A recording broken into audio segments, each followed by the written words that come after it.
Querido, no dia de hoje nós comemoramos a... Quem ganhou ovo de chocolate aqui? Pode não, irmão, se você quiser me dar.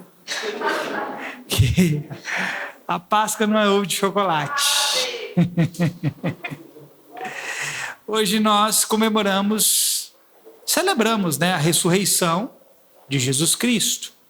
Nós sabemos que antes de Deus libertar o seu povo do Egito, ele pediu para que o seu povo pudesse celebrar a Páscoa, que era uma saída apressada em direção à promessa. A Páscoa para nós tem o significado não apenas da crucificação e da morte, mas principalmente da ressurreição. E nós celebramos a um Cristo que veio de um lugar onde poucos esperavam que ele pudesse ter vindo. E de uma época onde muitos não deram crédito à sua mensagem. Jesus literalmente veio dos lugares baixos. Nazaré não era lá aquelas coisas. Alguém aqui mora na vilinha? Pois é, Nazaré era uma vilinha.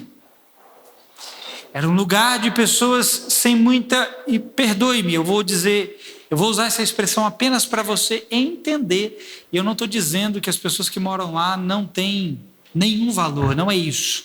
Mas para as pessoas daquela época, Nazaré era uma currutela. Era como as pessoas gostam de chamar a curva de rio, que abriga as coisas que ninguém quer. E Jesus veio de um lugar sem muita expressão dentre os homens. E muita gente não o recebeu porque esperavam um Jesus, um Cristo glorioso, que viesse vestido em vestes reais. Um Jesus que pudesse se assentar sobre o trono e libertar o seu povo do domínio de Roma, que governava naquela época. No entanto, Jesus veio numa configuração totalmente diferente daquela na qual os homens esperavam. Primeiro, ele vem de Nazaré, um lugar insignificante, uma pequena aldeia. E ele não vinha vestido em vestes finas, em trajes reais. Ele veio como um homem normal. Jesus era como você, irmão. Se não gostou, eu vou dizer de novo. A não ser que você queira ser maior do que ele. Jesus era como você. Tanto é que Judas, quando foi entregá-lo, precisou beijar para poder mostrar para aqueles que estavam com ele quem era Jesus, do tanto que Jesus se parecia com as pessoas que estavam ao redor dele. Judas disse assim para os guardas: aquele a quem eu beijar, este é ele, aí vocês podem prendê-lo. Jesus era gente. Então, Jesus, por ser gente, como eu e você, ele não era alguém muito bem visto pelas pessoas. Ele não tinha, assim, tanta importância. Ele veio, como eu disse, de lugares baixos, mas que no final da sua história se assentou nos lugares altos em Deus. Hoje nós celebramos Cristo, aquele que esvaziou-se a si mesmo, tornando-se semelhante ao homem, que por um breve tempo assumiu uma condição limitada. Você sabia que Jesus, por um breve tempo, assumiu uma condição limitada?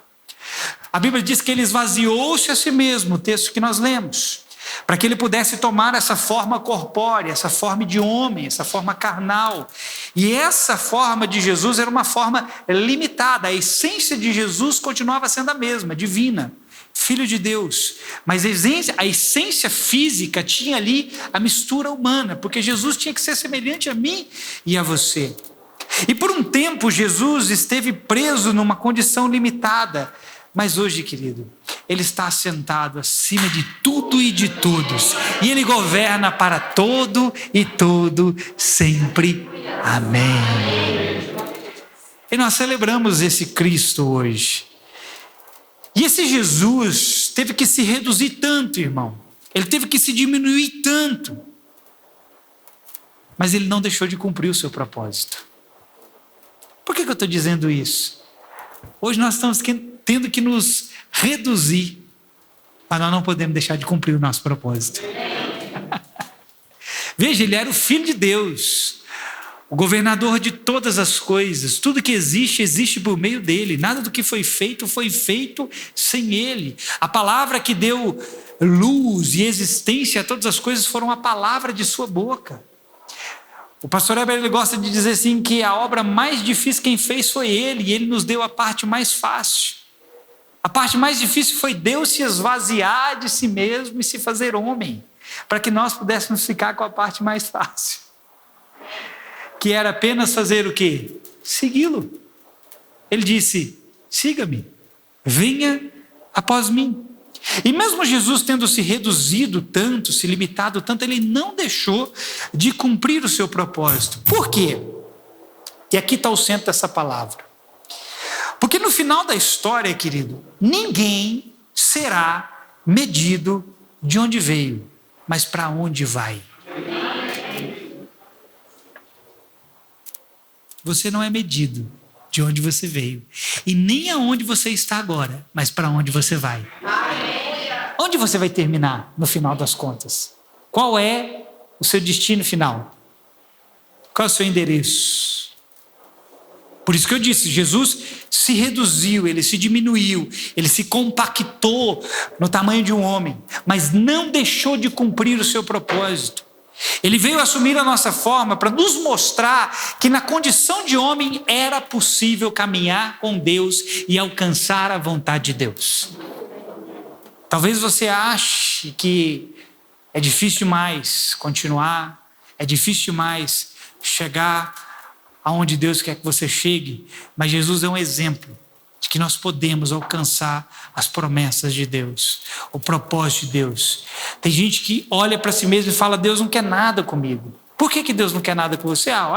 Olha quem eu sou, olha a minha condição, olha a minha realidade no momento. Querido, a sua realidade momentânea, ela é momentânea. O importante é o que você vai fazer com o seu momento para que você possa chegar no seu futuro, no seu destino, no seu propósito. Amém? No mundo, querido, existe um ditado, eu não sei aqui quantos conhecem esse ditado, é um ditado usado no mundo business, no mundo dos negócios, no mundo da corporação. E esse ditado diz assim, que você vale o lugar que você está. Será que isso é verdade? Se isso for verdade, Jesus não valia nada, porque ele veio de lugares onde ninguém dava nada. Eu quero te dizer, você não vale o lugar de onde você está. Talvez a sua condição não seja das melhores, mas eu quero te dizer, você vale mais do que isso. Muito mais do que isso. E esse ditado do mundo que diz que você vale o lugar que você está, fala que a condição natural da pessoa determina quem ela é. Meu irmão, eu gosto de usar aquele ditado: você pode ter 2 dentes na boca, um para doer à noite e outro para furar a uva. Isso não determina quem você é. Mas para esse mundo, o seu bom carro na garagem, a sua boa casa, a sua boa estrutura vai dizer quem você é. Mas Deus não está ditando a nossa condição por aquilo que temos, mas por aquilo que somos nele.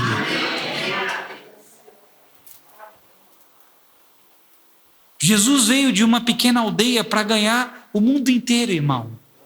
Não interessa se você vai sair de Nova Ponte, um lugar que praticamente ninguém conhece. Deus disse assim: pede-me e eu te darei as nações por herança. Você pode ter vindo de uma cidade com... Quantos habitantes tem aqui hoje? 16? Mais ou menos 17 mil, né? Nova Ponte é um ovo, irmão. É um embrião. Mas e daí? Você pode alcançar as nações. Por isso, querido, a Bíblia diz assim, que melhor é o fim de algo do que o início daquele algo.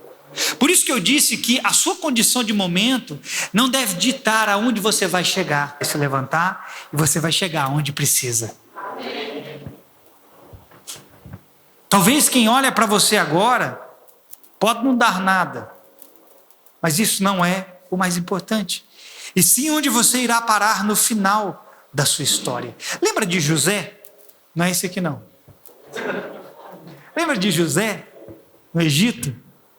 Ele foi vendido como escravo pelos seus irmãos.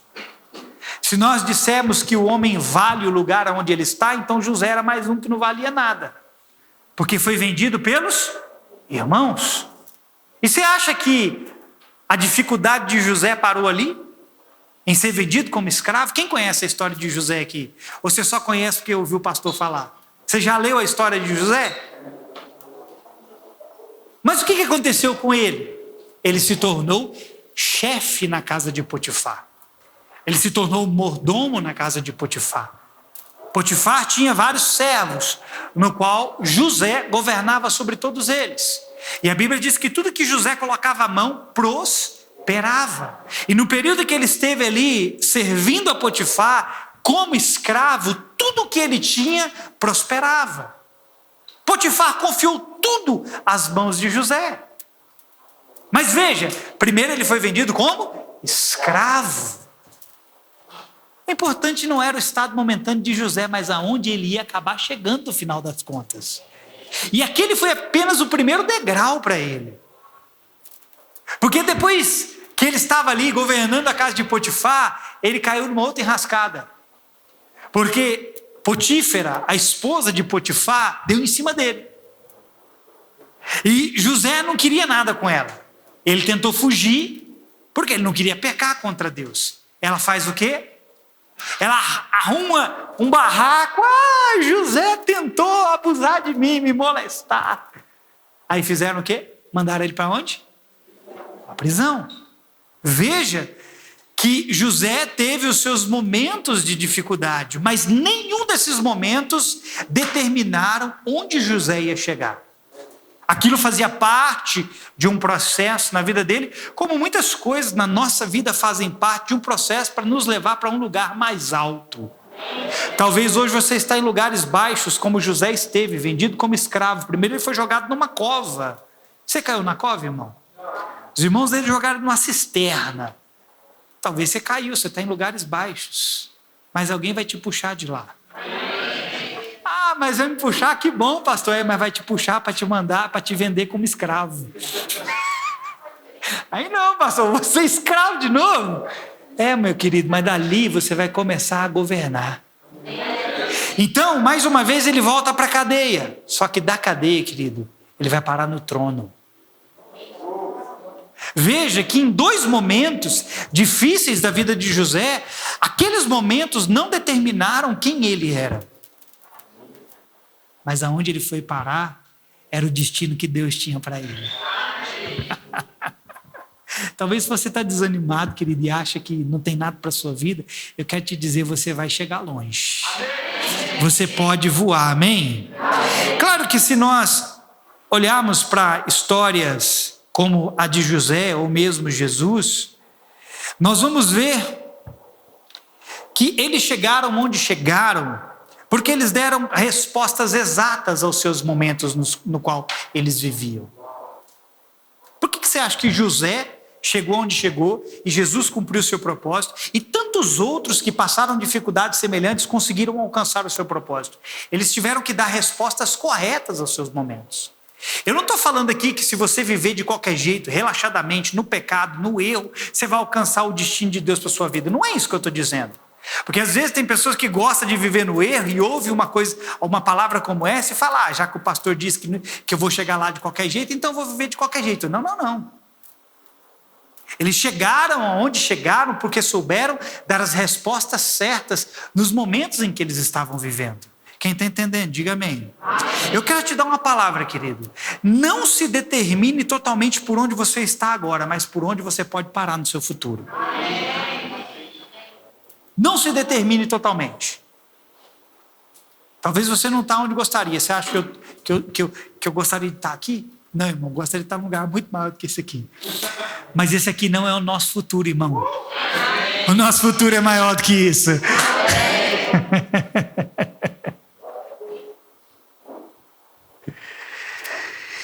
Por que eu pontuei isso? Porque ninguém pode pensar que se viver apenas escolhendo o errado conscientemente, irá terminar do jeito certo.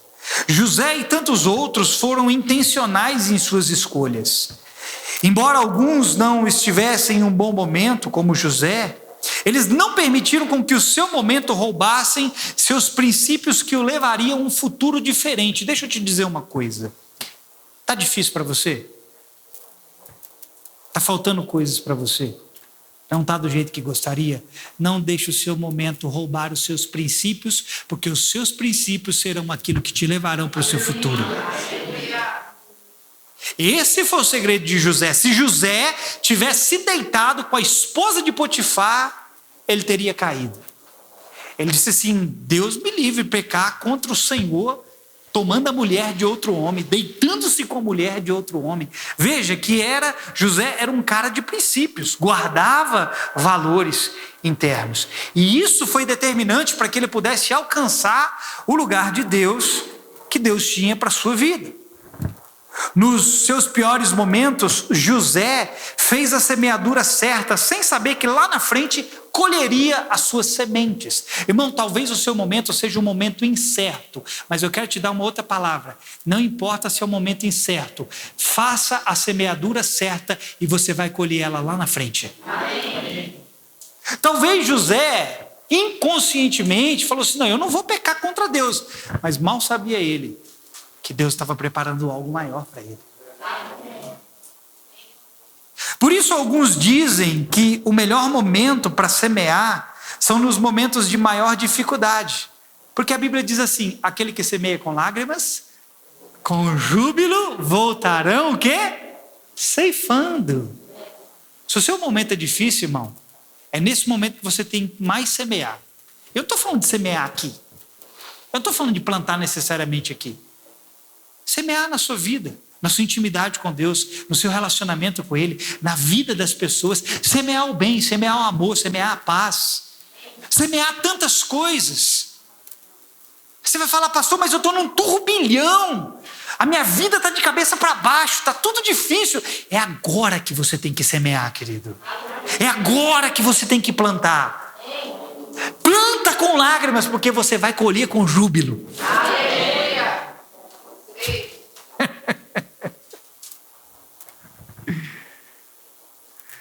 Muitos julgariam José pelo momento em que ele se encontrava. Se você fosse alguém daquela época de José, você olhasse para um cara daquele, vendido pelos irmãos, escravo, depois detento, ex-detento, José foi um presidiário. Se você estivesse naquela época, você ia olhar para um cara desse, você ia falar o quê? Não vale nada. Sim ou não? Você olha para quem está na cadeia hoje, qual que é o julgamento que você tem? Não vale nada. Talvez seria assim que nós olharíamos para José, como alguém que não valia nada, por causa do momento em que ele se encontrava. Mas ele não foi medido por onde estava, mas por onde iria chegar. Quando Deus começa a mostrar para José, ainda quando menino, na casa dos pais dele, coisas do futuro, ali Deus estava mostrando o destino definido de José. Por que os irmãos de José venderam ele? Porque tinham ciúmes dele. Era o filho predileto do pai. A predileção dos pais aos filhos é algo perigoso, irmão. Você que é pai, nunca tem um filho favorito. Nunca ame mais um filho do que o outro. Porque você, sem saber, estará criando um mal enorme na vida dos seus filhos. E José era o filho favorito do seu pai. Haviam outros irmãos. E Deus começou desde cedo a mostrar para José certas coisas do seu futuro. E José começou a ter sonhos. Sonhos onde o sol, que era o pai, a lua, que representava a mãe, e as estrelas, que representavam os irmãos, se prostravam perante ele. E o povo começou a ouvir os sonhos que José tinha, porque José começou a compartilhar os sonhos que Deus estava dando para ele. Os irmãos, cada vez mais que ouviam, ficavam com ciúmes, a ponto de ou matá-lo ou vendê-lo como escravo. E aquelas coisas que Deus estava mostrando para José lá no início, sabe o que era? Era o destino que Deus já havia definido para ele. Deixa eu te dizer uma coisa, estão tentando escrever uma história para você, mas Deus já escreveu a sua. O seu destino já está definido por Ele. Agora, pastor, se já está definido o meu destino, então eu vou continuar andando de qualquer jeito. Mais uma vez, não. Você tem um destino definido por Deus, mas depende da sua colaboração para chegar lá. Ser vendido como escravo e a cadeia eram apenas pequenos obstáculos até o lugar mais alto para José. Irmão, sério mesmo? Isso aqui é apenas um obstáculo para lugares mais altos para nós. O que você está vivendo é apenas obstáculos para lugares mais altos para você. Por isso eu quero te dar essa palavra. Não se defina pelo momento em que você se encontra. Essas coisas são apenas pequenos obstáculos até os lugares preparados por Deus. Talvez, querido, você vai ser coisa que você nem imaginou que você pudesse ser. Assim, quando chegar no céu, eu quero perguntar para José: José, você algum dia, em algum momento, antes de você ser vendido escravo, antes de você ser jogado na cova pelos seus irmãos, ser vendido como escravo, você pensou que em algum momento você seria governador do Egito? Eu duvido que José ia dizer sim. Duvido. Eu duvido que José ia falar assim: não, eu sabia que eu ia ser o governador do Egito. Talvez ele pudesse ter uma noção de algo de Deus para a vida dele. Mas talvez nem o próprio José soubesse que lá na frente, alguns anos depois, ele seria governador da maior potência daquela época. Irmão, quem sabe onde você vai estar daqui a alguns anos? Talvez você vai estar governando multidões. Talvez você vai ser prefeito dessa cidade. Talvez você vai ser governador desse estado. Talvez você vai ser presidente desse país. Eu não estou sentindo muita firmeza, porque você não está acreditando no que eu estou te dizendo, irmão. Talvez você vai ser um empresário. Ah, quando fala de dinheiro você gosta, né, irmão?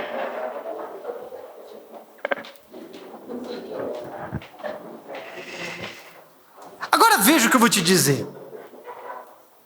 Mais difícil do que convencer os outros de que você vai dar certo é você se convencer de que você vai dar certo.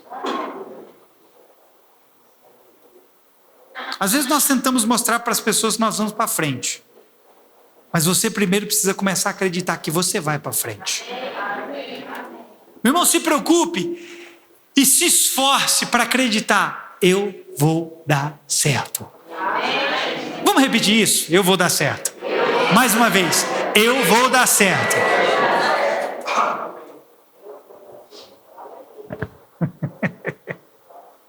E sabe por que é possível dizer que alguém vai dar certo? Porque foi o que Deus planejou para o indivíduo. Irmão, para cada um de nós aqui, Deus planejou que pudéssemos chegar ao nosso destino. Cada um. Deus não faz acepção de pessoas. Deus não tem um plano para mim, para você não. Um para mim, um para você não. Não, não é assim. Deus tem um destino para cada um. Mas repito, depende da colaboração de cada um. Mas no final dessa história está escrito lá assim, ó: deu certo. Fulano de tal, deu certo. Ciclano de tal, deu certo. Lá está escrito: saiu da fornalha e deu certo. Saiu da cova dos leões e deu certo. Saiu de Nazaré e deu certo. Saiu de Nova Ponte e deu certo. Saiu de uma família disfuncional e deu certo. Saiu da pobreza extrema e deu certo. Essa é a sua história, irmão. É a nossa história. Porque nós somos preparados para dar certo. Essa não é uma mensagem motivacional, irmão. É a verdade de Deus para a sua vida. Isso não é uma mensagem positivista, ainda que o evangelho seja positivo. O evangelho é a pregação das boas novas, amém? Amém. Mas você foi destinado a dar certo. Aí você vai fazer aquela pergunta assim: pastor, ok, por que tanta gente dá errado então? Se fomos destinados para dar certo. Por quê? quê? Se Deus planejou o indivíduo para acertar na vida? Porque as pessoas dão respostas erradas ao longo de toda a sua vida até o fim. Você tem que aprender a dar as respostas certas aos momentos que você vive. Foi por isso que eu citei o exemplo de José. E há tantos outros exemplos parecidos na Bíblia. Momentos de dificuldade, de lutas, mas que souberam dar as respostas corretas. E que puderam chegar ao lugar preparado por Deus. O seu futuro, querido, está aí. Não sei se vai ser daqui 1 ano, 2 anos, 5 anos. O importante é que você chegue lá. Ah, pastor, mas já tem tanto tempo. Querido, eu quero é chegar lá. Eu quero é chegar lá. Eu ainda estou na metade do caminho de Abraão. Abraão recebeu uma promessa de ser pai, ele tinha quantos anos? Quantos anos, irmão? Vocês não estão lendo Bíblia. Quantos anos ele tinha? 75, irmão. 75 anos ele recebeu a promessa de ser pai. Com quantos anos ele foi ser pai? 25 anos depois. Ele alcançou a promessa de ser pai. Eu estou só nos 13 ainda, irmão. Estou na metade. Eu vou chegar lá. Eu vou dizer sobre mim, você que diga sobre si. Eu vou chegar lá.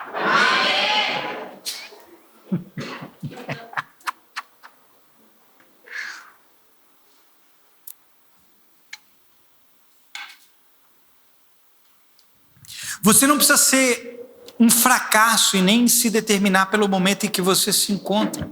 Apenas descubra e se convença de que o final pode ser melhor do que o começo, irmão.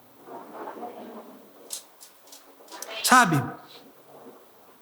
Não deixe ninguém determinar que você será um fracasso. E talvez alguns aqui já tenham ouvido do seu pai, da sua mãe ou de alguém que você não ia ser nada. Você não vale nada, você não presta, você é isso, você é aquilo. Mas não deixe ninguém determinar. Eu não estou falando para você ser rebelde com seus pais. Mas eu quero te dizer que nem as palavras contrárias deles determinam a história que Deus escreveu a seu respeito. Não deixe que ninguém determine que você vai ser um fracasso pelo momento que você se encontra. Se descubra, irmão. Se convença de que o final disso aí que você está vivendo vai ser melhor.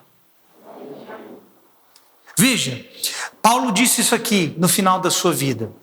Combati o bom combate, completei a carreira. E o quê? Diga, guardei a fé.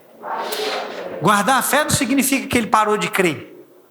Significa que ele chegou ao fim da vida dele crendo. Estava na hora da partida, na hora de ir para o céu, receber a sua recompensa. E ele chegou lá crendo. Agora, a declaração de Paulo é importante para nós. Porque se Paulo fosse se medir pelo início da sua história, ele nunca chegaria a fazer essa declaração. Porque quem foi Paulo? Vamos mudar da história de José para a história de Paulo. Quem foi Paulo? Ora, Paulo foi o perseguidor da igreja. Você acha que se Paulo não tivesse encontrado Jesus, ele chegaria no fim da sua vida e faria uma declaração como essa? Nunca. Mas ele diz, combati o bom combate, completei a carreira, guardei a fé. Foi porque o mais importante para Paulo não foi aquele momento que ele vivia, mas o destino final que ele chegou. É para isso que Deus busca nos conduzir, para nos alinhar ao seu destino. Irmão, quando Deus começa a falar com você e te ensinar coisas, te dizer vai por aqui, não vai por ali, faça isso, não faça aquilo, Deus está com uma finalidade, buscando uma coisa, conduzir você com um propósito, te levar ao seu destino. Amém. Deus quer nos alinhar ao destino dele. Amém? Por isso, não fique se medindo de onde você veio, mas para onde você vai. Nós vemos muito na horizontal. Temos que aprender a ver na vertical, irmão. A gente está vendo muito assim, horizontalmente. temos que começar a ver verticalmente. Não é assim? Quem já voou de avião aqui? Ninguém? Olha, rapaz. Eu me lembro a primeira vez que eu voei. Quando você está aqui, querido, em solo firme, em terra, a sua visão horizontal, ela é muito limitada, sim ou não? Mas quando você sobe, eu já voei várias vezes, quando você sobe lá de cima, tudo aqui embaixo parece um ovinho, pequenininho. Significa que as coisas aqui de baixo aqui diminuiu? Você ampliou o seu campo de visão. Por quê? Porque você subiu. Você tem que subir, irmão. Você quer alcançar seu destino? Suba, amplie o seu campo de visão. Nós estamos olhando demais por aqui, olhando para aquilo que não somos, para aquilo que não temos, para aquilo que não podemos, para aquilo que não sabemos. E Deus está olhando para nós e está falando assim: se você subir para cá, eu vou te mostrar quem você é, o que você pode, o que você tem e o que você faz. Mas tem que subir. Quem entendeu, diga amém. Quando Deus quis mostrar para Abraão, eu estou citando a história desses homens, para mostrar para você que cada um deles tiveram seus momentos, mas seus momentos não definiram o seu destino. Não definiram onde cada um deles iria chegar. Quando Deus quis mostrar para Abraão parte de sua promessa, sabe o que Deus falou para ele? Certa vez, o texto em Gênesis diz que Abraão e o seu sobrinho Ló conviviam juntos, e eles multiplicaram tanto a riqueza deles, eles tinham tantos gados, ovelhas e tantos animais, que a terra já não comportava mais os dois juntos. E os pastores de Ló começaram a contender com os pastores de Abraão. Abraão viu aquilo, chegou com o consentimento dele, ele foi para Ló e falou assim: ó, não é bom que a gente fique contendendo um com o outro, porque a gente é irmão, somos da mesma família, vamos fazer o seguinte, nós estamos aqui nesse lugar alto, estamos aonde? Diga de novo, lugar alto. Pode olhar para toda a terra aí, onde o seu olho mirar e você for, você vai para lá, eu vou para o outro lado. Diz que Ló olhou, viu as campinas verdejantes, que dava em direção a Sodoma e Gomorra, o zoião dele cresceu. Opa, tem campinas, eu tenho animais que precisam pastar e eu vou para lá. Já que Abraão deixou o melhor para mim, eu vou escolher o melhor. E ele foi para onde? Ele foi para aqueles lugares onde futuramente Deus destruiria, que era Sodoma e Gomorra. E aí, o texto diz em Gênesis 13, que depois que Ló se apartou de Abraão, Deus veio para Abraão e disse assim para ele: Abraão, de onde você está? Olha para o norte, olha para o sul, para o leste e para o oeste. Toda a terra que você está vendo darei a você e a sua descendência para sempre. Por que Abraão pôde olhar para todos esses lugares? Porque Abraão teve uma visão ampla, porque estava num lugar alto. Se ele, com toda certeza absoluta, irmão, se ele estivesse num lugar baixo, ele não conseguiria ver além. A visão dele não ia longe. Mas Deus aproveitou que ele estava num lugar alto e falou assim: olha ao seu redor, olha para todos os cantos.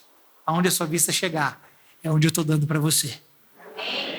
Suba a sua visão, olhe mais longe, porque tem direções novas de Deus para nós, amém? E não deixa, querido, o seu momento determinar o seu futuro. Vou repetir essa passagem: melhor é o final de algo do que o início daquele algo. Melhor é o fim de uma coisa do que o início daquela coisa. Você pode ter saído dos cafundós do brejo, mas Deus tem os lugares altos para você se assentar.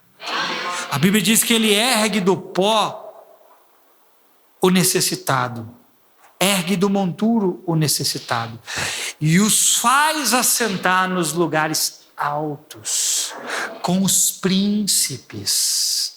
Talvez você não acredite que Deus tenha lugar de realeza para você, mas eu quero te dizer, Ele tem. Talvez você vai estar no meio de pessoas grandes.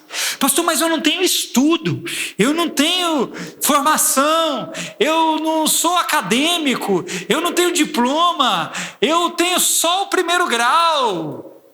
E aí Deus está olhando e falando para você, o que vence o mundo não são os seus diplomas, não é a sua formação.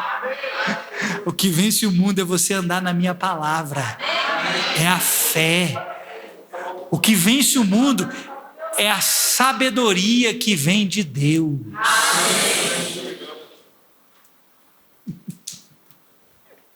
Você recebe essa palavra, irmão? Eu estou feliz, quem está feliz?